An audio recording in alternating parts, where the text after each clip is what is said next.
चिन्तन गर्दा अथवा आफैले एकान्तमा बसेर चिन्तन मनन गर्यो भने त्यसमा विशेष किसिमको एउटा रस हुन्छ, आनन्ददायक हुन्छ त्यो। तर विषयमा प्रत्यक्ष उत्रिँदाखेरि त्यो आनन्द हुँदैन। अनि बद्धजीवले यही कुराले आश्चर्य दिन्छ कि यो के भइराखेको छ हैन। सुन्दाखेरि, चिन्तन गर्दाखेरि, मनन गर्दाखेरि जुन आनन्द थियो विषय भोग गर्दाखेरि त्यो आनन्द हुँदैन।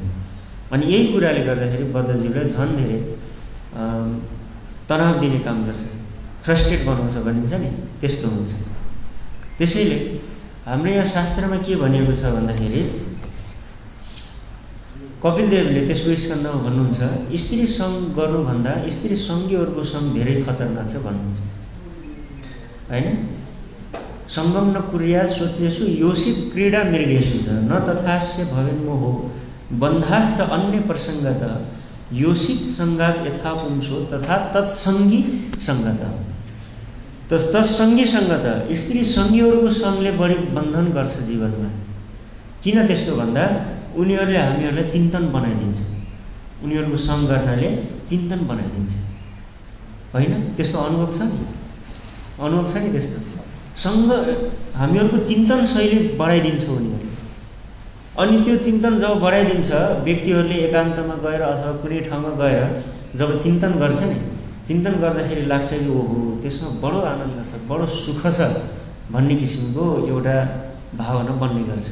तर वास्तविकतामा त्यो क्षेत्रमा गइसकेपछि थाहा हुन्छ कि यसमा त आनन्द छैन रहेछ, यस्तो अवस्था हुन्छ। त्यसैले हाम्रो यहाँ शास्त्रमा के भनिन्छ, भगवानको प्रत्यक्ष सङ्घभन्दा पनि वैष्णवहरूको सङ्घ धेरै महत्त्वपूर्ण छ। किन त्यस्तो भनिएको त? वैष्णवहरूको सङ्घ यति धेरै महत्त्व किन भएको भन्दा वैष्णवहरूले हामीहरूलाई भगवानको चिन्तन बढाइदिनुहुन्छ होइन। त्यस्तो हो नि कुरा। ब्राह्मण पत्नीहरू, यज्ञरत ब्राह्मण पत्नीहरूलाई भगवत प्रेम कसरी प्राप्त भयो त भन्दा वैष्णवहरूको सङ्घले प्राप्त भयो, गोपीहरूको सङ्घले प्राप्त भयो त्यस्तो। तर भगवानलाई प्रत्यक्ष भेटेको व्यक्तिले यो जरुरी छैन कि उसले भगवानको प्रेम प्राप्त गर्छ नि भन्ने जरुरी नहुन सक्छ। भगवानलाई धेरै व्यक्तिहरूले देखेका थिए उहाँको आविर्भावको समयमा, तर सबै व्यक्तिहरू प्रेममा दिवाना त भएन, कोही कोही व्यक्तिहरू मात्रै भए। र त्यस्ता व्यक्तिहरू भए जसले वैष्णवहरू अथवा भक्तहरूको सङ्ग गरेका थिए, त्यस्ता व्यक्तिहरू मात्रै भगवानको प्रिय भए। भगवान ती व्यक्तिहरूलाई प्रिय लाग्न थाल्नुभयो। त्यसैले हाम्रो आचार्यहरू खालि यही भन्नुहुन्छ, ताँदेर चरण सेवी भक्त सनिवास जनमे जनमे है यही अभिलाष। मेरो त जन्म जन्मान्तरसम्म एक मात्रै यही अभिलाषा छ कि मलाई यस्ता वैष्णव भक्तहरूको सङ्ग प्राप्त भइरहोस्। जहाँ गए पनि, जस्तोसुकै अवस्थामा रहे पनि यी वैष्णवहरूको सङ्ग प्राप्त भयो भने के हुन्छ, भगवानको अखण्ड स्मृति बनिरहेछ, प्रेम बनिरहेछ। भगवानको प्राप्ति हुनु, भगवानको अगाडि सान्निध्य हुनु त्यति ठुलो कुरो होइन जति उहाँको प्रेम हृदयमा रहनु हो। यही कुरालाई हाम्रो आचार्यहरू र वैष्णवहरूले पनि अनुभूति गर्नुभएको छ र यही कुरालाई सिकाउने प्रयास गर्नुहुन्छ होइन। सो त्यसैले यहाँ के भन्नुहुन्छ अन्तिममा श्रील प्रभुपादजीले भन्दा, भगवान त त्यस्ता वैष्णवहरूलाई सेवा गर्न चाहनुहुन्छ भने अरू को व्यक्ति होला जसले वैष्णवहरूको सेवा गर्न नचाहला। हिजोको प्रसङ्ग बडो महत्त्वपूर्ण थियो। भगवानले के भन्नुहुन्छ, तीनटा मुखहरूबाट भगवानले ग्रहण गर्नुहुन्छ, खाना खानुहुन्छ। तीन मुखहरूबाट, एउटा ब्राह्मणको मुखबाट खानुहुन्छ, एउटा वैष्णवहरूको मुखबाट खानुहुन्छ भने एउटा यज्ञको अग्निबाट खानुहुन्छ। भने अग्निमा जब हामीले स्वाहा गरेर आहुतिहरू दिन्छौँ भगवानले त्यसलाई ग्रहण गर्नुहुन्छ। तर हिजोको श्लोकमा के भन्नुभएको थियो भन्दा त्यही प्रसङ्ग चलिरहेको छ। यदि कोही व्यक्तिले मलाई वास्तवमा खुवाउन चाहन्छ भने अग्निमा आहुति दिनुभन्दा, अग्निमा घिउको आहुति दिनुभन्दा त्यो घिउलाई कराईमा हाल्नुहोस् होइन। अग्निमा हाल्नुभन्दा बेटर के हुन्छ, कराईमा हाल्नु बेटर हुन्छ। त्यो घिउ कराईमा हालेर के गर्नुहोस्, त्यसमा राम्रो बेसनहरू मुछेर बेसनको पकौडा यस्तो केही चिजहरू बनाउनुहोस्, तार्नुहोस्। अनि त्यो पकौडालाई ब्राह्मणहरूको अथवा वैष्णवहरूको मुखमा होम गरिदिनुहोस्। त्यसबाट म जति प्रसन्न हुन्छु त्यति प्रसन्न यज्ञको आहुतिबाट म हुन्न भनेर हिजो भन्दै हुनुहुन्थ्यो होइन। अनि त्यही प्रसङ्गलाई कन्टिन्यू गर्दै प्रभुपादजीले भन्नुहुन्छ, भगवान त यस्तो आतुर हुनुहुन्छ वैष्णवहरूको ब्राह्मणहरूको सेवा गर्नको लागि भने अरू व्यक्ति को होला जसले गर्न नचाहला। प्रत्यक्ष यदि ब्राह्मणहरूको वैष्णवहरूको सेवा गऱ्यो भने भगवान प्रत्यक्ष प्रसन्न हुनुहुन्छ। हाम्रो पुराणहरूमा यस्तो उल्लेख छ कि भगवान यो संसारमा ब्राह्मणहरूको रूपमा विचरण गर्नुहुन्छ, ब्राह्मणहरूको रूपमा विचरण गर्नुहुन्छ। र यदि कोही व्यक्तिले त्यस्ता ब्राह्मणहरूलाई प्रसन्न गर्छ भने त्यो व्यक्तिले सिधै भगवानको प्राप्ति गर्न सक्दछ। यस्तै घटना भएको थियो। मानसिंह द्वितीय जयपुरका राजा हुनुहुन्थ्यो नि, मानसिंह द्वितीय। अनेकौँ मानसिंह राजाहरूले राज्य गर्नुभएको थियो। मानसिंह प्रथम, मानसिंह द्वितीय, मानसिंह तृतीय, यस्तो गरेर। त मानसिंह द्वितीयको राजाको समयको घटना हो। उहाँले यज्ञ गर्दै हुनुहुन्थ्यो घरमा, र 4 जना ब्राह्मणहरूले यज्ञ गर्दै हुनुहुन्थ्यो, आहुति दिँदै हुनुहुन्थ्यो। र आहुति गर्दाखेरि यज्ञरत ब्राह्मणहरूलाई एउटा यो नियम हुन्छ कि उहाँहरूले भोजन गर्नु हुँदैन, त्यो अवधिभरिमा व्रत रहनुपर्छ, फास्टिङ गर्नुपर्छ। त उहाँले भोकै रहेर यज्ञ गर्दै हुनुहुन्थ्यो। अनि त्यो यज्ञमा दिने जुन चरु हुन्थ्यो आहुति, त्यो चाहिँ एकदम घिउमा मिसाएर राम्रो खालको चामल हुन्छ नि, त्यस्तो मिसाएर बनाइएको थियो। र ब्राह्मणहरू बिहानदेखि भोगेर दिनभरि यज्ञ गर्दै थिए, स्वाहा स्वाहा स्वाहा भन्दै यज्ञ गर्दै हुनुहुन्थ्यो। र यो यज्ञ गर्दा गर्दै उहाँलाई भोक लाग्यो, एकदम भोक लाग्यो। भोक लागेर अब के गर्नु, ध्यान जति जम्मै भोकतिर छ, पेटमा छ, कसरी यज्ञ गर्ने। अनि राजा उता बाहिर जानुभएको थियो। त्यही अवसर पारेर ब्राह्मणहरूले के गर्न थाल्नुभयो भन्दाखेरि मन्त्र उच्चारण गर्ने अनि स्वाहा भन्दै आफै मुखमा हाल्नुहुन्थ्यो हैन। ओम विष्णवे स्वाहा, इन्द्रो स्वाहा भन्दै आफ्नो मुखमा हाल्दै हुनुहुन्थ्यो सबै। उता बाहिर राजाले सुनिराखेको थियो यज्ञ भइरहेको छ भनेर, अनि मुखमा हाल्दै खाँदै हुनुहुन्थ्यो, खाँदै स्वाहा स्वाहा गर्दै हुनुहुन्थ्यो। अनि पेट भरिसकेपछि बल्ल अग्निमा फेरि स्वाहा स्वाहा गर्दै हुनुहुन्थ्यो। अनि भयो के त भन्दाखेरि राति सपनामा, राजाको सपनामा, मानसिंह राजाको सपनामा साक्षात् लक्ष्मीनारायण भगवान प्रकट हुनुभयो। भगवान प्रकट भएर भन्नुभयो, राजन हिजोको जुन यज्ञ थियो नि तिम्रो, त्योबाट म अत्यन्त प्रसन्न छु, अत्यन्त प्रसन्न छु तिम्रो यज्ञबाट। के वरदान चाहिन्छ माग्नु। भगवानले यसरी दर्शन दिनुभयो। अब फेरि तपाईँहरू सोच्नु होला होइन सपनामा देख्यो होला नि त, भ्रम होला, होइन। सपनामा भगवानको दर्शन धेरै शक्तिशाली हुन्छ, बुझ्नुभयो नि। यतिसम्म हुन्छ कि हृदयमा गरिएको ध्यानको अपेक्षा सपनामा भगवानको दर्शन श्रेष्ठ मानिन्छ। अनि सपनामा भगवानको दर्शनको अपेक्षा प्रत्यक्ष दर्शनलाई अझ श्रेष्ठ मानिन्छ होइन। सपनामा भगवानको दर्शन हुनु भनेको धेरै महान सौभाग्यशाली कुरा हो। हजुरहरूलाई हुन्छ होला सपनामा दर्शन हो। सपनामा यदि भगवानको दर्शन हुन्छ भने त्यो धेरै महान कुरा हो, भगवानको कृपा छ भनेर बुझ्नुपर्छ, बुझ्नुभयो नि। त उहाँले देख्नुभयो, बिहान उठ्नुभयो, उहाँ एकदम हर्षले गदगद हुनुहुन्थ्यो राजा मानसिंह। अनि त्यसपछि उहाँले बुझ्न चाहनुभयो कि हिजो ब्राह्मणहरूले कसरी यज्ञ गर्नुभयो। सब ब्राह्मणहरूलाई बोलाउनु भयो राजाले। अनि ब्राह्मणहरूलाई बोलाएर सोध्नुभयो, हजुरहरूले हिजो कसरी यज्ञ गर्नुभयो। ब्राह्मणहरूको सातो बुद्धो उड्यो, किनकि उहाँलाई थाहा छ नि त कसरी यज्ञ गरेको भनेर। अनि उहाँले विचार गर्नुभयो, यो ब्राह्मणहरूले कि राजालाई थाहा भएछ, ल अब आज के हुने हो, ठुलै सजाय हुने भयो। अनि त्यसपछि राजाले सब ब्राह्मणहरू टाउको तल गरेर बसिराख्नु भएको थियो। राजाले सोध्नुभयो, होइन हजुरहरूले हिजो कसरी यज्ञ गर्नुभयो। अनि ब्राह्मणहरूले भन्नुहुन्छ कि ए राजन हामीहरूलाई क्षमा गर्नुहोस्। क्षमा गर्नुहोस्, किन क्षमा गर्ने, मैले सोधेको हजुरहरूले हिजो यज्ञ कसरी गर्नुभयो भन्दाखेरि फेरि ब्राह्मणहरू कस्तो हुन्छ भन्दाखेरि अत्यन्त सरल। ब्राह्मणको मतलब नै हो सरल, एकदमै सरल। उनीहरू कहिले पनि झुटो बोल्दैन, बरु बोल्दैन, बरु आफ्नो दोषलाई बोल्दैन, तर बोल्नु पऱ्यो कसैले सोध्यो भने उनीहरूले सत्य कुरा बोल्छ। यो ब्राह्मणहरूको स्वभाव हो होइन। कहिलेकाहीँ ब्राह्मणहरू नै, आजकल त ब्राह्मणहरू नै झुटो बोलिदिन्छ, सबभन्दा बढी झुटो। त्यसैले उनीहरूको उत्पत्तिमै शङ्का हुन्छ, यिनीहरू ब्राह्मण त हुन् भनेर। कहिलेकाहीँ वर्णशङ्कर त आएको छ यिनीहरूको कुलमा भन्ने थाहा हुन्छ। ब्राह्मणहरू वास्तवमा कहिले पनि झुटो बोल्दैन, सरल हुन्छ, एकदमै सरल होइन। यदि कसैले सोध्यो तपाईँको के भएको भने अब सबै कुराहरू खोलिदिन्छ उनीहरू। यो ब्राह्मणहरूको महिमा हो। त अनि एकजना ब्राह्मणले भन्नुभयो, राजन यस्तो भयो, कुरा के भयो भन्दा हिजो हामीहरू बिहानदेखि भोकै थियो, दिउँसो एकदमै भोक लाग्यो, त्यही भएर हामीले त पेटमै स्वाहा गरिदिएको सबै, हामीलाई क्षमा गरिदिनुहोस्, अबदेखि यस्तो हुने छैन भन्दा ब्राह्मण त अनि यो राजन त एकदमै आश्चर्यचकित भयो। ल कसरी यस्तो सम्भव हो, ब्राह्मणहरूले खाएर भगवान सन्तुष्ट हुनुहुँदो रहेछ, त्यो दिनदेखि ब्राह्मणले तुरन्तै प्रणाम गर्नुभयो, ओहो हजुरहरूको महिमा कति अपरम्पार, हजुरहरूले खाएर आज मलाई भगवान्ले दर्शन दिनुभयो। ल अबदेखि मेरो राज्यमा हरेक दिन ब्राह्मणहरूलाई भोजन गराउने भनेर पर्सनल्ली मानसिंह द्वितीयले के गर्नुहुन्थ्यो, ब्राह्मणहरूलाई बोलाएर भोजन गराउनुहुन्थ्यो। हरेक दिन आफ्नो हातले पस्किनुहुन्थ्यो खानेकुराहरू, होइन? र त्यस्तो घटना घटेको थियो। त यसबाट के बुझिन्छ भन्दाखेरि ब्राह्मणहरू भनेका भगवान्को मुख हुन्। ब्राह्मणस्य मुखमासीत् बाहुराजन्यकृत उरु तदस्य यद वैश्य पद्भ्याम शूद्रो अजायत। यो वेद मन्त्र हो। यसमा भनेको छ ब्राह्मणहरू भगवान्को मुखबाट प्रकट भएका हुन्, त्यसैले वास्तवमा भगवान्को मुख हुन् हो। त ब्राह्मणहरूको मुखमा यदि हामीले केही दिन्छौँ भने भगवान्ले सिधै ग्रहण गर्नुहुन्छ। यो प्रसङ्ग छ। त यहाँनिर हामीले के बुझ्नुपर्छ भन्दा यही कुरालाई लिएर फेरि समाजमा धेरै फाइदा उठाउने मान्छेहरू पनि छन्।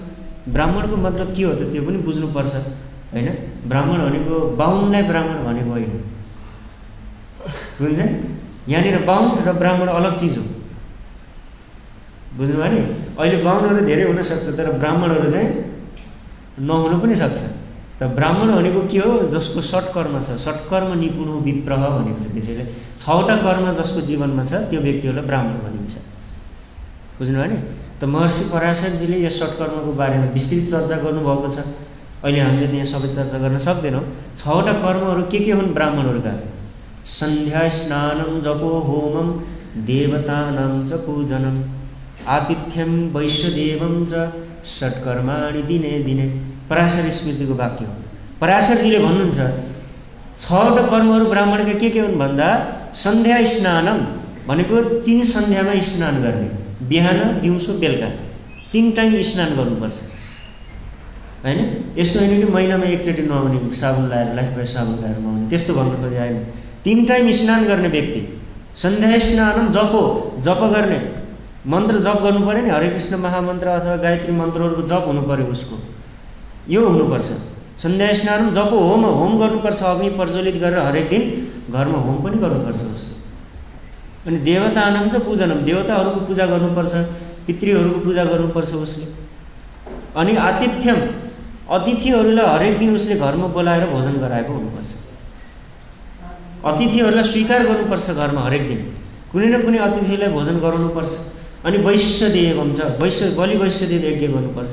बलि वैश्यदेव यज्ञ भनेको सबै चराचर प्राणीहरूलाई भोजन खुवाउने यज्ञलाई बलि वैश्यदेव यज्ञ भनिन्छ, होइन? होम गरेर पूर्व दिशाका सबै प्राणीहरू सन्तुष्ट हुन् भने, पश्चिम दिशाका सबै प्राणीहरू, उत्तर दिशाका सबै प्राणीहरूलाई, दक्षिण दिशाका सबै प्राणीहरूलाई भनेर होम गर्नुपर्छ। त्यसलाई भनिन्छ बलि वैश्यदेव यज्ञ। सबै प्राणीहरूलाई, कीट पतङ्ग चराचर प्राणीहरूलाई उसले भोजन गराउनुपर्छ। यो 6वटा कर्म जसको छ नि उसैलाई ब्राह्मण भनेको। जसले हरेक दिन गायत्री मन्त्रको उच्चारण गर्छ उसैलाई ब्राह्मण भनेको, बुझ्नुभयो नि? र हरेक दिन गायत्री जप गर्नुपर्छ। यदि गायत्री जप गर्दैन भने ब्राह्मण हुँदैन। गायत्री भनेको ब्रह्मको सम्बोधन मन्त्र हो। अब ब्रह्मको सम्बोधन नै गर्दैन कसैले भने ऊ ब्राह्मण कसरी भयो? त्यसैले पराशरजीको वाक्य छ, गायत्री रहितो विप्रो शूद्रात् अपि अशुचिर भवेत्। गायत्री जप गर्दैन कुनै ब्राह्मणले भने त्यो शूद्रभन्दा पनि एकदमै अशुद्ध हुन्छ। गायत्री ब्रह्म तत्त्वज्ञ सम्पूज्यते ब्राह्मणे दिजा। जसले ब्रह्म र गायत्रीको तत्त्वलाई जानेको छ त्यो व्यक्ति ब्राह्मण हो। यसरी आएको छ कुरा, होइन? सो त्यही भएर के हुन्छ, जसले यो सत्कर्म गर्छ, आफ्नो कर्ममा रहेको छ, त्यो व्यक्ति ब्राह्मण हुन्छ। त्यस्तो व्यक्ति अत्यन्त पवित्र हुन्छ। र सबै वर्णका व्यक्तिहरूले त्यस्तो ब्राह्मणहरूलाई सेवा गर्नु कर्तव्य हो। यही कुरा बताइएको छ र भगवान्ले यहाँ भन्दै हुनुहुन्छ त्यो कुरा। त्यस्ता ब्राह्मणहरू मेरो लागि अत्यन्त प्रिय छन्। भागवतममा त यतिसम्म भन्नुहुन्छ, मेरो यो चतुर्भुज रूप पनि मलाई त्यति प्रिय छैन जति ब्राह्मणहरू मलाई प्रिय छन्। त्यस्तो भन्नुहुन्छ भगवान्ले। ब्राह्मणहरू त्यति प्रिय छन् मलाई जति मेरो यो चतुर्भुज रूप पनि त्यति प्रिय छैन। ब्राह्मणहरू अत्यन्त श्रेष्ठ छन् समाजमा। तर यसको गलत अर्थ लगाएर फेरि समाजमा उत्पात गर्नु हुँदैन। मैले भने नि यो ब्राह्मणहरूको गुण हो, बाहुनहरूको होइन। बाहुन भनेको अलग चिज हो, ब्राह्मण भनेको अलग हो। ब्राह्मणबाट खसेर व्यक्ति बाहुन बन्छ, होइन? केवल जन्मद्वारा अहङ्कार गर्छ नि व्यक्तिले अनि त्यसपछि बाहुन बन्छ। तर ब्राह्मण भनेको जसले कर्मलाई पालन गर्छ, सत्कर्मलाई निपुण तरिकाले पालन गर्छ, त्यो व्यक्ति ब्राह्मण हो। बुझ्नु नि। र अर्को हुनुहुन्छ वैष्णवहरू। वैष्णव भनेको को हो त भन्दाखेरि जसले आफ्नो जीवन भगवानको चरण कमलमा समर्पित गर्नुभएको छ, यतिसम्म कि आफ्नो गोत्र पनि परिवर्तन गरिदिनु भएको छ, उहाँलाई भनिन्छ वैष्णव हो। जसरी एउटा कन्याले विवाह गरेर आफ्नो गोत्रलाई पतिको गोत्रमा होमिदिन्छ, त्यस्तो हुन्छ नि, गोत्र परिवर्तन हुन्छ एउटा कन्डिसनमा। त्यस्तै प्रकारले आफ्नो गोत्रलाई परिवर्तन गरेर पितृ गोत्री यथा कन्या स्वामी गोत्रेण गोत्रिका श्रीराम भक्ति मात्रेण अच्युत गोत्रेण गोत्रकः, यसरी बताइएको छ। भनेको जसरी कन्याले आफ्नो गोत्र मिलाइदिन्छन् पतिको गोत्रमा, त्यसै गरेर वैष्णवहरूले के गर्छन्, आफ्नो गोत्रलाई पनि भगवानको गोत्रमा मिलाइदिन्छन्। के हो त्यो गोत्र? अच्युत गोत्रेण गोत्रकः, अच्युत गोत्र भन्छन् वैष्णवहरू। र यस्ता वैष्णवहरू भनेका जुनसुकै जाति वर्णमा उत्पन्न भएको किन नहुन्, यदि वैष्णव छन् भने ब्राह्मणभन्दा पनि पूजनीय हुन्छन्, श्रेष्ठ हुन्छन् उनीहरू, ब्राह्मणभन्दा पनि श्रेष्ठ हुन्छन् वैष्णवहरू। र पुराणहरूमा यस्तो श्लोकहरू छन् परोजी, त्यहाँ के भनेको छ भन्दा 100वटा ब्राह्मणहरू जुन षट्कर्ममा निपुण ब्राह्मणहरूलाई भोजन गराउनु र एउटा वैष्णवलाई भोजन गराउनु बराबर हुन्छ भन्ने वचनहरू भेटिन्छ होइन। त्यसैले वैष्णवहरू सर्वश्रेष्ठ हुन्छन्, वैष्णवहरू अत्यन्त भगवानको प्रिय हुन्छन्। भगवानले त्यही कुरा भन्दै हुनुहुन्छ, त्यस्ता वैष्णवहरूलाई भोजन गरायो भने म अत्यन्त सन्तुष्ट हुन्छु। वैष्णवहरूलाई भोजन गराउनुपर्छ वास्तवमा, तर समस्याको कुरो के छ भने अझै पनि हामीहरूको त्यो कल्चर अझै राम्रोसँग डेभलप भएको छैन, वैष्णवहरूलाई भोजन गराउने हो। हिजो हामी परोजीसँग बसेर चर्चा गर्दै थियौँ यी कुराहरूमा कि वैष्णवहरूलाई भोजन गराउनु कति महत्त्वपूर्ण कुरा छ। वृन्दावनमा एकजना माताजी हुनुहुन्थ्यो, गृहस्थ माताजी, उहाँले केही पनि गर्नुहुन्थेन, जब ध्यान यो केही पनि गर्नुहुन्थेन, यत्तिकै सामान्य। तर उहाँले देख्नुहुन्थ्यो कि धेरै साधुहरू यो गोवर्धनको परिक्रमा गरिराख्नुहुन्छ, अब यो साधुहरूले केही पनि खानेकुरा खानु नहोला भन्ने सोचेर रोटी बनाउनुहुन्थ्यो हरेक दिन। रोटी बनाएर अनि गोवर्धनमा बसेर गर्नुहुन्थ्यो, साधुहरूलाई बोलाउनुहुन्थ्यो यसरी, ए साधु बाबा यता आउनुहोस्, रोटी खाएर जानुहोस् भनेर बोलाउनुहुन्थ्यो। एकदम प्रेमले खुवाउनुहुन्थ्यो सबैलाई। साधुहरू पनि आएर बसेर मजाले खाएर जानुहुन्थ्यो। पछि त यस्तो हुन थाल्यो कि साधुहरू आफै आएर ए मैया खै आज रोटी बनाइ छैन भनेर सोध्ने गर्थे साधुले। त्यो सम्बन्ध बन्यो साधु सन्तहरूसँग। केही पनि उहाँ माथि जब सब केही पनि गर्नुहुन्थ्यो, केवल दिनदिनै रोटी बनाउने खुवाउने, दिनदिनै उहाँको नित्य कर्म त्यही। जसरी हामीले एक ठाउँ बसेर 16 माला जप्ने नियम हुन्छ नि, त्यस्तै गरेर उहाँको नियम नै यही थियो कि हरेक दिन बिहान रोटी बनाउने, वैष्णवहरूलाई खुवाउने। यसको फल के भयो त्यसको परिणाम भन्दा उहाँले कुनै आशा राखेर गर्नुभएको थिएन। यस्तो होइन कि यो खुवायो भने मलाई पुण्य हुन्छ, यस्तो हुन्छ भनेर होइन। जस यस्तो थियो कि उहाँ साधुहरूले केही पनि खानुहुन्न, भोकै हुनुहुन्छ, मैले खुवाउनुपर्छ, मेरो कर्तव्य हो, म एउटा गृहस्थ हो नि त, मेरो गृहस्थको कर्तव्य हो भन्ने सोचेर उहाँले खुवाउनुहुन्थ्यो। र एक दिन के भयो, यसरी बाँड्दै हुनुहुन्थ्यो, गोवर्धनको तलहटीमा बसेर उहाँले बाँड्दै हुनुहुन्थ्यो रोटी। कुसुम सरोवरको झाडीबाट साक्षात् राधाकृष्ण प्रकट हुनुभयो। राधाकृष्ण प्रकट भएर यो माताजीको नजिक आएर हामीलाई पनि रोटी भोक लागेको छ, एकदमै रोटी दिनुहोस् भनेर भन्नुहुन्छ। माताजी समाधिमा हुनुहुन्छ। अब विचार गर्नुहोस्, अगाडि राधाकृष्ण हुनुहुन्छ, कस्तो दृश्य हुन्छ त्यो होइन। समाधिमा हुनुहुन्थ्यो, समाधिबाट खुवाउँदै हुनुहुन्थ्यो, एकदम केही पनि बोल्न सकिराख्नु भएको थियो। दुईजनाले बसेर मजाले पेटभरि रोटी खाएर जानु, सक्यो, कहानी सक्यो, यति रोटी खाएर जानुभयो। अब योभन्दा अगाडि के कहानी भन्नु त होइन। हेर्नुहोस्, विचार गर्नु, जुन राधाकृष्णको प्राप्तिको लागि कति तपस्याहरू गरिराखेको हुन्छ साधुहरूले। बिहान बिहान हरेक दिन गोवर्धन परिक्रमा गर्नुपर्छ, कति 8 घन्टा लाग्छ होइन गोवर्धन परिक्रमा गर्नु पुरै, त्यो पनि स्पिडमा हिँड्यो भने। कतिले दण्डवत परिक्रमा गरिराखेको हुन्छ, के अरे 22 किलोमिटर, कतिले दण्डवत परिक्रमा गरिराखेको हुन्छ, कति अनेकौँ व्रतहरू लिएका हुन्छन् मान्छेले भगवान कृष्णको प्राप्तिको लागि। तर त्यो कृष्ण प्राप्ति यो माताजीले के गर्नुभयो, रोटी खुवाएर प्राप्त गर्नु भन्नु। यति शक्तिशाली छ वैष्णवहरूलाई भोजन गराउनु भनेको, बुझ्नुभयो नि। त्यसैले यो कल्चर बनाउनुपर्छ, कमसेकम हप्तामा 1 दिन होस्। ल हप्तामा 1 दिन सकिन्न, चावल पानी महँगो छ भने महिनामा एकचोटि बोलाएर भए पनि कमसेकम 2 जना वैष्णवलाई घरमा भोजन गराउनुपर्छ। यो कर्तव्य हो होइन, यो कर्तव्य गराउनुपर्छ। त्यस्तो यस्तो होइन कि ठुल्ठुलो हिज होलिनेस महाराजहरू आउनुहुन्छ अनि उहाँलाई बोलाएर खुवाउने मात्रै। फेरि हामीहरूको समस्या पनि त्यस्तो छ, कुनै ठुलै परमहंस महात्माहरू आउनुभयो भने उहाँलाई बोलाएर खुवाउँला भन्ने तर यही वरिपरि हाम्रो वरिपरि यत्रो वैष्णवहरू हुनुहुन्छ, बोलाएर भोजन गराउने, यो कल्चरहरू बनाउने, त्यस्तो अहिलेसम्म हामीले गरेको छैन है। त्यस्तो भने कुनै ठुलो महामण्डलेश्वर आउनुभयो भने चाहिँ बोलाउँछौँ घरमा होइन, ठुलै महात्मा आउनुपर्छ अनि विशेष तरिकाले बोलाएर घरमा अनि चरण प्रक्षालन गर्ने, यस्तो यस्तो गर्न सक्छ। तर यत्रो वरिपरि यहीँ भगवानको लागि जीवन समर्पण गरेर वैष्णवहरू भक्तहरू हुनुहुन्छ, उहाँहरूलाई बोलाएर भोजन गरायो भने पनि होइन कति ठुलो कृपा प्राप्ति हुन्छ। वास्तवमा यो एउटा तरिका हो, यो एउटा कल्चर हो। यहाँ भक्तहरूले दिनदिनै साधन गरेर जप गरेर जुन कृपा प्राप्त गर्नुहुन्छ, यदि गृहस्थहरूले बोलाएर एक दिन उहाँहरूले मजाले भोजन गराइदियो, उहाँहरूको मनपर्ने आइटमहरू भोजन गराइदियो अनि अलिकति दक्षिणा दिएर सन्तुष्ट गरिदियो भने त्यो सबै कृपा उनीहरूले प्राप्त गर्छ होइन। यदि भगवानको प्राप्ति गर्ने लालसा छ भने सबै साधनहरू उपलब्ध छन्, केही पनि चिजको कमी छैन, हो कि?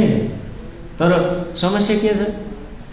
समस्या यही छ, श्रद्धा नै छैन, यी कुराहरूमा श्रद्धा नै छैन हामीहरूको होइन। अनि कृपा गर्नुहोस् भगवान, कृपा दिनुहोस्, कृपा दिनुहोस्। कृपा दिइराख्नु भएको छ, वैष्णवहरूको सङ्घ छ, तर यी सङ्घहरूबाट चाहिँ हामीले लाभ उठाउन सक्नुपर्छ। मूल कुरा त्यो हो, बुझ्नु होइन? यस्ता अनेकौँ घटनाहरू छन्, अनेकौँ घटनाहरू छन् यस्तो। हामीहरू नैमिषारण्यको यात्रामा थियौँ नि, वृन्दावन नैमिषारण्य मतलब उता अयोध्या वृन्दावनको यात्रा थियो नि होइन। त्यो यात्रामा नैमिषारण्यमा हुँदाखेरि एकजना साधुसँग मैले भेटेको थिएँ नैमिषारण्य। उहाँले सुनाउनुहुन्थ्यो आफ्नो घटना, किनकि मेरो त्यस्तै भयो, मेरो एउटा बानी जहाँ पनि साधु सन्तहरू हुन्छ उहाँहरूको अनुभव सुन्नलाई म बसिहाल्छु होइन। हजुरको अनुभव के छ जीवनमा सुनाउनुहोस् भनेर। अनि उहाँले सुनाउनु भएको थियो यस्तै, उहाँले भन्नुभयो म चाहिँ बच्चैदेखि सानै अवस्थादेखि विरक्त भएँ, घर छोडेर निस्केको। अनि एकचोटि मैले सङ्कल्प के लिएको थिएँ भन्दाखेरि म भारतवर्षको सम्पूर्ण तीर्थहरूमा भ्रमण गर्छु, सम्पूर्ण तीर्थहरूमा, तर कुनै पनि गृहस्थको घरमा जाँदिनँ, कहीँ पनि मैले मागेर खाँदिनँ, एकदम अयाचित वृत्तिले रहन्छु। जसले आएर दिन्छ त्यो मात्रै खान्छु, मागेर कहिले पनि खान्छु, पूर्ण रूपले भगवानको भरोसामा हिँड्छु भन्नुभयो। अनि उहाँले यात्रा सुरु गर्नुभयो, यात्रा सुरु गर्दै गर्दै अयोध्याबाट सुरु गर्नुभएको नैमिषारण्यमा आइपुग्नुभयो। नैमिषारण्यमा आउँदाखेरि के भयो, त्यहाँ माघ महिनाको समय थियो, एकदमै चिसो थियो अनि उहाँसँग केही पनि थिएन, एउटा माथि ओढ्ने च्यादर मात्रै थियो अनि भोक लागेको थियो, एकदम चिसो। उहाँ कठ्याङ्गिनु भएको थियो, हिँड्दै हुनुहुन्थ्यो, हिँड्दै हिँड्दै यति चिसो भयो कि उहाँले यति चिसो भयो कि बेहोस होला जस्तै भयो, कामै गर्न छोड्यो, बुद्धिले इन्द्रियहरूले कामै गर्न छोड्यो चिसोले, केही पनि थिएन शरीरमा अनि भोक पनि लागेको थियो एकदमै। अनि उहाँलाई लाग्यो कि ल अब म बेहोस हुन्छु, अब म फेन्ट हुन्छु भन्ने लाग्यो।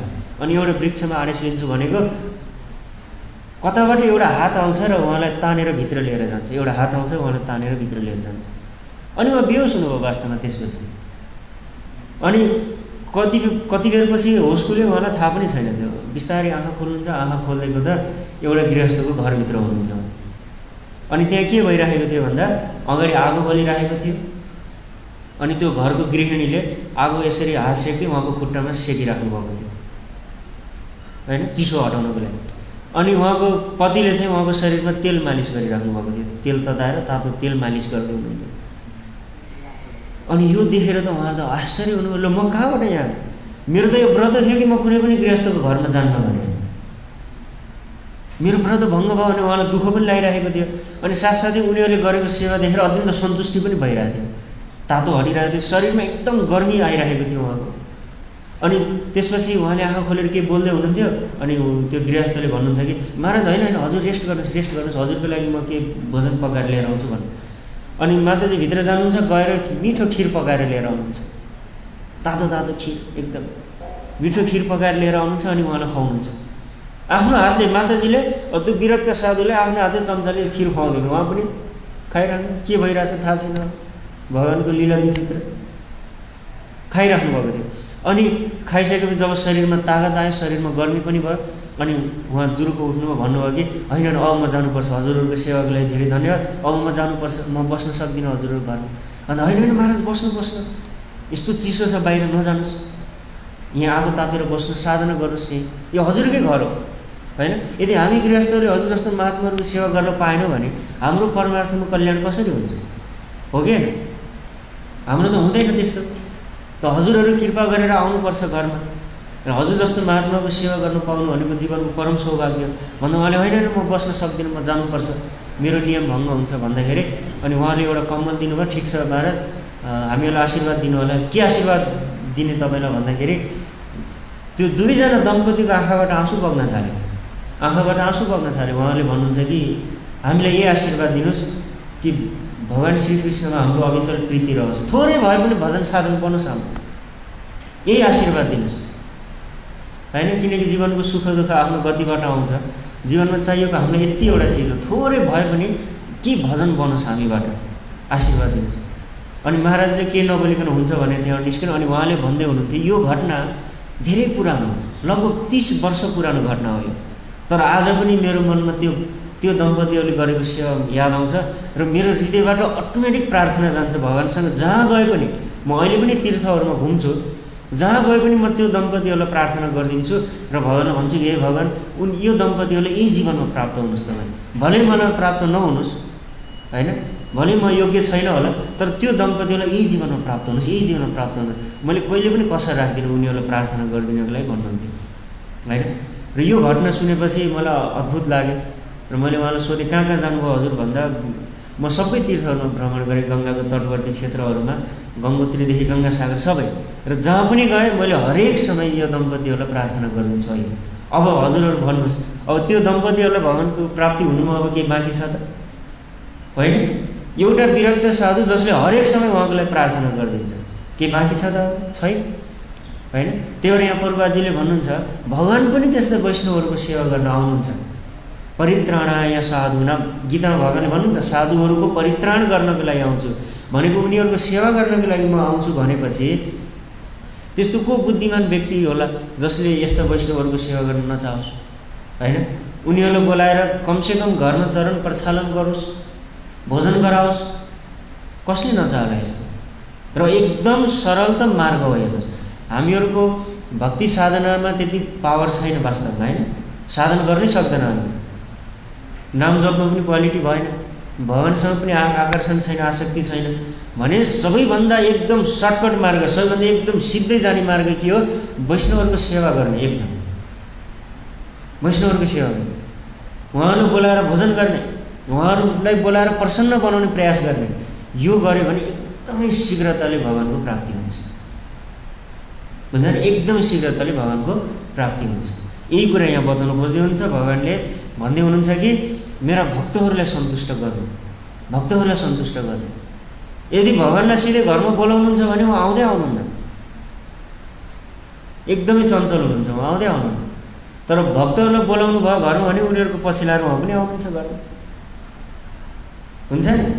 जसरी बाछालाई तानेर अगाडि लिएर जान्छ अनि गाई चाहिँ पछाडि पछाडि लुरु लुरु हिँडिरहेको हुन्छ नि, ठ्याक्कै त्यस्तै हुनुहुन्छ भगवान्। वैष्णवलाई घरमा लिएर आउनुहोस्, भगवान् पनि पछि पछि लाएर घरमा आउनुहुन्छ, त्यस्तो तरिका हो होइन। सो त्यही भएर यो कल्चर हामीले विकास गर्नुपर्छ, वैष्णवलाई भोजन गराउनुपर्छ घरमा, उनीहरूबाट आशीर्वाद लिनुपर्छ र त्यसको लागि कुनै परमहंस वैष्णवहरूलाई कुर्नु हुँदैन। वरिपरि रहेका वैष्णवहरू भक्तहरू जो साधना गरिराख्नु भएको छ उहाँहरू नै पर्याप्त हुनुहुन्छ, हामीहरूको लागि भगवानको प्राप्तिको लागि पर्याप्त हुनुहुन्छ, बुझ्नुभयो नि। यस्ता अनेकौँ घटनाहरू छन्, अनेकौँ, यो एउटा दुईवटा मात्रै होइन, अनेकौँ घटनाहरू छन् यस्तो जसले केवल भक्तहरूलाई प्रसाद खुवाएर मात्रै भगवानको कृपा लाभ गर्नुभयो, केवल खुवाएर मात्रै, श्रद्धाले खुवाएर मात्रै।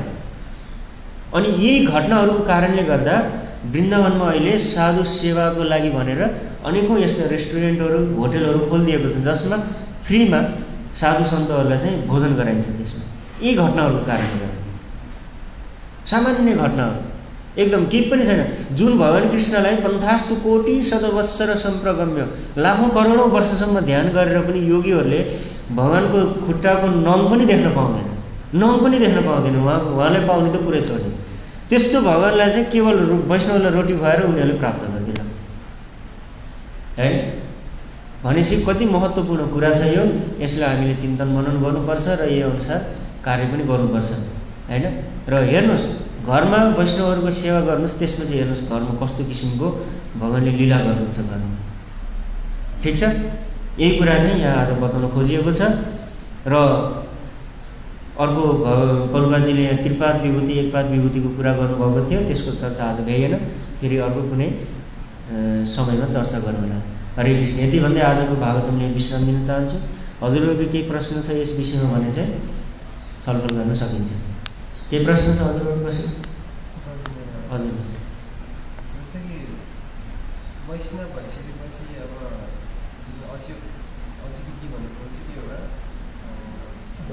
अच्युत गोत्र हुन्छ। जस्तै अच्युत गोत्रमा आइसकेपछि जस्तै कि हामीहरूको चलन छ नि, अब सगोत्रीसँग विवाह गर्नु हुँदैन भनेर। हजुर, सगोत्रीसँग विवाह हुँदैन नि त। माताजी पनि आउनुभयो, अब सगोत्री त्यसमा कसरी हेरिन्छ? माताजीसँग विवाह गर्नु मिल्दैन त्यस्तो। बडो जटिल प्रश्न छ। सगोत्रीमा विवाह गर्नु हुँदैन, तर भक्त विवाह गऱ्यो भने त अच्युत विवाह भयो नि त, होइन? कसरी हेर्ने यसले भनेर भन्नुभयो। अब के हो यसको समाधान? होइन, त्यस्तो होइन। यसमा गोत्र भनेको के हो? गोत्र भनेको के हो? पहिला यो कुरा बुझ्नुपर्छ। गोत्र भनेको ऋषि परम्परालाई गोत्र भनिन्छ। सन्तानको परम्परा जुन छ नि त्यसलाई गोत्र भनेको। र एउटै गोत्रमा विवाह गर्नुहुन्न भन्ने शास्त्रको आज्ञा छ, होइन? जस्तो म पनि कश्यप गोत्र भएँ, अर्को पनि कश्यप गोत्र भयो, हजुर त्यस्तो भयो भने चाहिँ त्यो विवाह हुँदैन एउटै गोत्रमा चाहिँ, होइन? त्यसबाट के हुन्छ भन्दाखेरि ऋषिप्रति अपराध बन्छ कि, होइन? आफ्नै भाइ बहिनी जस्तो सम्बन्ध भयो नि त, त्यसैले विवाह हुँदैन त्यो भन्नु खोजेको। तर यता के हो भन्दाखेरि चाहिँ अच्युत गोत्रको तात्पर्य सन्तान परम्परासँग नभएर शरणागति अनुसार हुन्छ। शरण लिएको हो कि हामीले, बुझ्नुभयो नि? शरण लिए तापनि यद्यपि अच्युत गोत्र भए तापनि संसारको लौकिक कर्मकाण्डहरू गर्नु पर्यो, विवाह इत्यादि गर्नु पर्यो भने चाहिँ वंश परम्पराकै गोत्र सोध्छ नि, त्यही सोध्दैन, त्यही गोत्रबाटै काम चल्छ, बुझ्नुभयो नि? तर यताको यो गोत्र भनेको शरणागतिको गोत्र भयो, बुझ्नुभयो? शरणागतिको गोत्र भएको हुनाले त्यसमा केही पनि हुँदैन। तर आफ्नै ऋषि परम्पराकै गोत्रमा चाहिँ गर्नु भएन भन्ने कुरा हुन्छ। अरू केही प्रश्न छ यसमा? हजुर भन्दैछ। हजुर,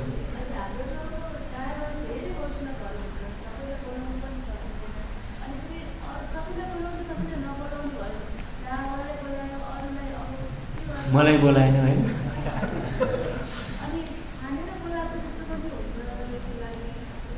होइन, त्यस्तो हुँदैन माताजी, त्यस्तो हुँदैन केही पनि। र अरू वैष्णवले यो सोच्दा पनि सोच्नुहुन्न कि उसलाई बोलायो मलाई बोलाएन भनेर पनि सोच्नुहुन्न त्यस्तो, होइन? सोच्दै सोच्नुहुन्न। र यो त हजुरको सामर्थ्य अनुसार हो नि त। ल मैले धेरै सबैलाई सकिँदैन, सबैलाई नसकेपछि कमसेकम 2जनालाई बोलाएर म भोजन गराउँछु भन्ने हजुरको भयो भने कुनै पनि 2जनालाई बोलाउनुहोस् जसमा हजुरको श्रद्धा छ, त्यो त हजुरको आफ्नो कुरा भयो नि त। र अरूले यो सोच्नुहुन्न कि मलाई बोलाएन किन यसले भनेर यस्तो पनि सोच्नुहुन्न। उहाँले सोच्नुभयो भने कुरा गरौँला त्यसमा, तर सोच्नुहुन्न, होइन? अनि त्यसमा छानेर बोलाएको पक्षपात गरेको भन्ने त्यस्तो केही पनि दोष उपस्थित हुँदैन, बुझ्नु? त्यही हो।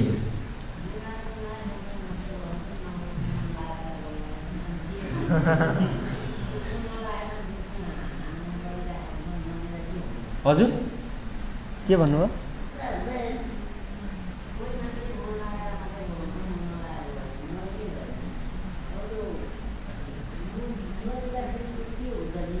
मन नलाई गयो भने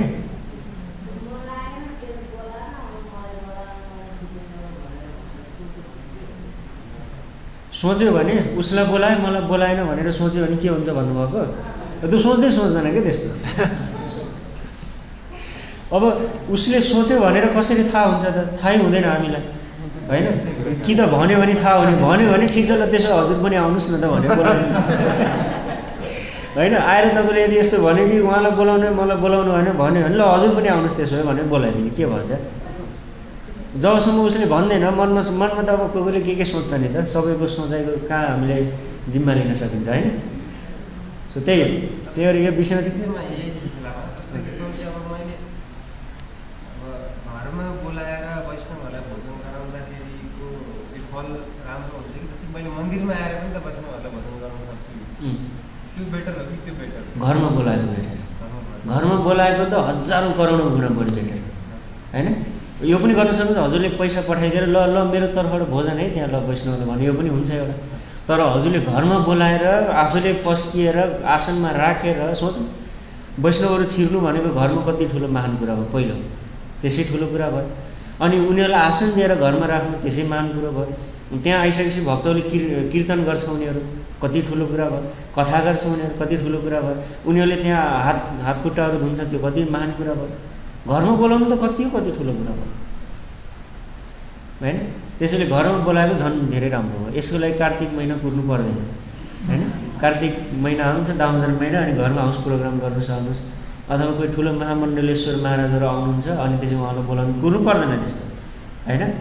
त्यस्तो कुर्यो भने त्यही यथामम प्रबन्धन्ते तामस्तथैव भजाम्य, सिजनल भक्त भइन्छ। सिजनमा मात्रै कार्यक्रम गर्ने कि होइन, सिजनमा मात्रै भक्तहरूलाई भोजन गराउनु त्यस्तो हुनु हुँदैन। हामीलाई त भक्ति चाहिरहेको, किन सिजन कुरिरहेको? भक्तहरूको लागि सधैँ सब महिना कार्तिक महिना जस्तो भक्ति गर्नु हुँदैन त नि त्यस्तो। हरेक महिनाको आफ्नो महात्म्य छ नि। त्यही भएर सिजनल हुनु हुँदैन। सेवा पनि सिजनमा मात्रै गर्ने होइन, त्यस्तो हुनु भएन। हुन्छ नि। अब कार्तिक महिना आयो भने खचाखच हुन्छ सेवा गर्नको लागि, किनकि फलश्रुतिमा हामीहरूको धेरै आकर्षण छ नि त। कार्तिक महिनामा यस्तो गर्नाले यस्तो फल प्राप्ति हुन्छ, एकचोटि मन्दिर बढार्नाले हजारौँ मन्दिर बढारेको फल प्राप्ति हुन्छ भनेपछि बढार्न लागि सबैजना तुरुन्त ल। अरे त्यो सबै चिजहरू कर्मकाण्डीय व्यक्तिहरूलाई भनेको यो कुरा बुझ्नुपर्छ नि। स्मार्ती व्यक्तिहरूलाई भनेको त्यो कुराहरू, भक्तहरूको लागि त्यस्तो कुरा होइन नि त। बुझ्न्छ नि कुरा। वैष्णवहरू भनेको त पुण्यको मूर्तिमान स्वरूप हो। वैष्णवहरू भनेको मूर्तिमान स्वरूप। यो तिलक लगाउने छ नि, यो तिलक तपाईँलाई थाहा छ? पुराणहरूमा अहिले विचित्रको कुरा भेटेको हजुर, तिलक लगाउनुको महात्म्य। एउटा मन्दिर बनाउँदा जति पुण्य प्राप्त हुन्छ नि, नयाँ मन्दिर बनाउँदा त्यसको 1000 गुणा बढी पुण्य प्राप्त पुरानो मन्दिरलाई जीर्णोद्धार गर्नाले हुन्छ, पुरानो मन्दिरले। अनि त्यस्तो 1000 पुरानो मन्दिर बनाउँदा जुन पुण्य प्राप्त हुन्छ त्यो एकचोटि वैष्णव ओम केशवाय नमः तिलक लगाउनाले प्राप्त हुन्छ। एकचोटि तिलक लगाउनु ओम केशवाय नमः भयो, 1000 मन्दिर निर्माणको पुण्य हो। वैष्णवहरूको यदि भक्तिलाई पुण्यमा क्यालकुलेसन गरिदिने हो भने त ब्रह्माजी पनि भाग्नुपर्छ, त्यहाँबाट इन्द्र पनि भाग्नुपर्छ, सब भाग हुन्छ है। हजुरहरूले यहाँ जुन भक्ति गर्नुभएको छ नि, यदि यसलाई पुण्यमा कन्भर्ट गरिदियो भने के हुन्छ? डलरले नेपालीमा कन्भर्ट गरेछ होइन। यो भक्तिलाई पुण्यमा कन्भर्ट गरिदियो भने त भक्तहरूले राज गर्छ सबै संसारमा। तर रमाइलो कुरा यही छ कि भक्तहरू पुण्य चाहँदैन। तर पनि अझै पनि हाम्रो मन के छ भन्दाखेरि शास्त्रहरूले जुन पुण्य फलश्रुति बताउँछ नि त्यसमा खुब आकर्षण छ, खुब आकर्षण छ होइन। कार्तिक महिनामा दीपदान गर्नाले यस्तो हुन्छ, हरेक दिन दीपदान गर्नुको महात्म्य त हामीलाई थाहा छैन। हरेक दिन दीप अर्पण गर्नाले कति पुण्य हुन्छ त्यसको, हो कि होइन? हरेक दिन प्रसाद खानाले कति पुण्य हुन्छ त्यसको, त्यो थाहा छैन। अनि त्यही भएर सिजनमा विशेष सिजनहरूमा भक्तहरूको घुइँचो लाग्छ, त्यो ठिक छ। तर भक्तिमय भावले हुनुपर्छ भन्ने कुरा हो कि पुण्य फलश्रुति सुनेर हामी त्यसो गऱ्यो भने त्यो पुण्यमा नै जान्छ, त्यो भक्तिमा एकाउन्ट हुँदैन त्यसको हाम्रो होइन। त्यही भएर कार्तिक महिनामा वैष्णवलाई भोजन गराउनाले यस्तो हुन्छ उस्तो हुन्छ भनेर त्यस्तै भोजन गराइन्छ भने त्यो पुण्यको एकाउन्टमा गएर जम्मा हुन्छ त्यो खाता, त्यो पुण्य चाहिँ हो क्या। तर हामीलाई किन सिजनको अपेक्षा छ? भक्ति चाहिएको छ, जहिले पनि बोलाउनुहोस्, खुवाउनुहोस्, के समस्याको कुरा हो? हप्तामा बोलाउनुहोस्, हप्तामा सकिन्न पनिर महँगो छ भने महिनामा बोलाउने होइन।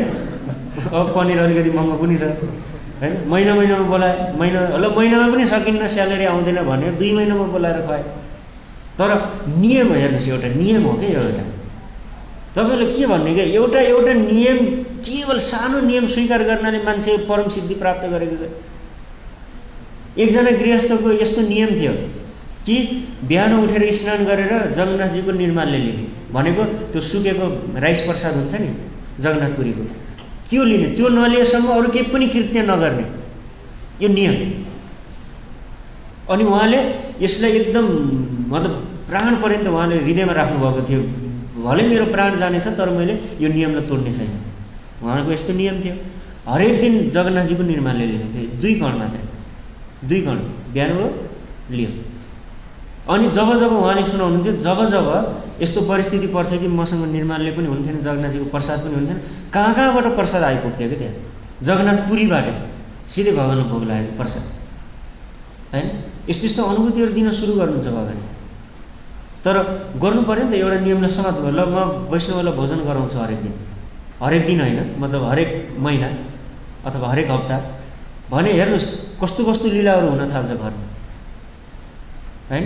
त्यो एउटा तरिका हो। त्यसैले यो कुरालाई नै हामीले विकास गर्नुपर्छ, भक्ति प्राप्त हुन्छ हामीले भन्ने बुझ्नुपर्छ हामीले। ठिक छ? हजुर।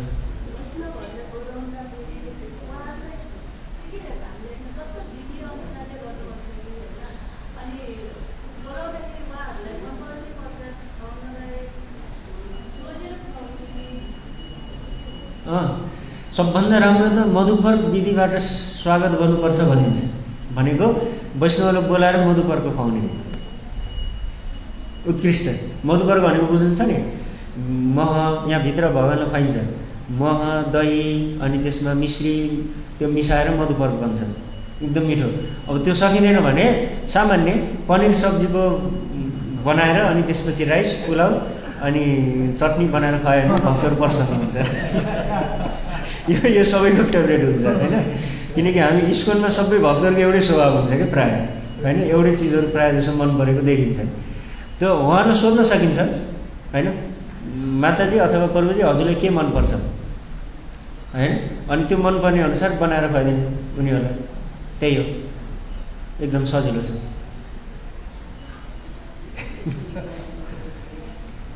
ठिक छ? हरे कृष्ण। ग्रन्थराज श्रीमद् भागवतम की जय। गौर प्रेमानन्दे।